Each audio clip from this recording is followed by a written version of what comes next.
And of course, the reference to the Unabomber. And again, this is the only one that Unabomber was a far left radical, but there's really no tie-in to what he did.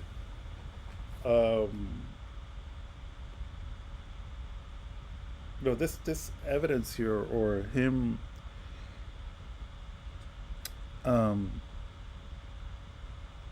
looking up to the Unabomber, there's no evidence here that I can think of that would lead me to believe, oh, this must be tied into why he did what he did.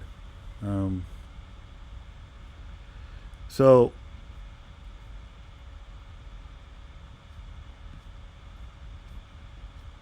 and then if you look at here, that this was his X account earlier, he had 193. It's now up to 240,000 followers. And here it talks about his background here. So his circumstances were hard to reconcile with his standing less than a decade ago as a fresh-faced valedictorian at the nearly $38,000 a year Gilman School in Baltimore, which he attended from 6th grade until he graduated in 2016. The all-boys school prides itself on having educated future senators and governors. Friends from those days recall him as likable, athletic, studious, and on the quiet side, with an interest in technology and robotics. Freddie Leatherbury, who attended Gilman with Mangione, said he initially thought it was a joke when he heard the startling news about his former classmate in a group chat with several high school friends. Quote, "There was really nothing off about the kid," said Leatherbury, 26, an accountant in the Baltimore area. He had a lot going for him. From Gilman, Mangione went on to the University of Pennsylvania, where he majored in computer science and earned a master's degree. And by the way, he had a minor in math as well. Luigi Mangione of the class of 2020 was inducted into the Academic Honor Society reserved for the top students in electrical and computer engineering. He also started a video game development club and appeared to enjoy Greek life, posting photos on Instagram of him and his Phi Kappa Psi fraternity brothers, often on a couch outside their house. In Maryland, the Mangiones are a well-known Italian-American clan. They founded Lorian Healthcare, a senior care company with services that include nursing and assisted living, in 1977.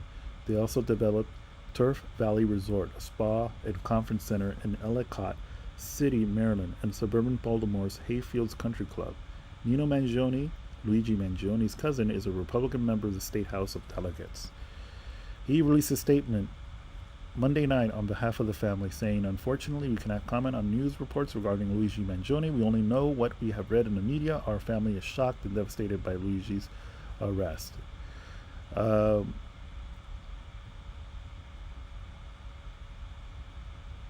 And then there was a post here that says here that early on, Luigi Mangione flashed idealism. In 2015, while still in high school, he blogged about the potential of computer science to level the socioeconomic playing field. He wrote, "The simple truth of life is that some people are born with better opportunity.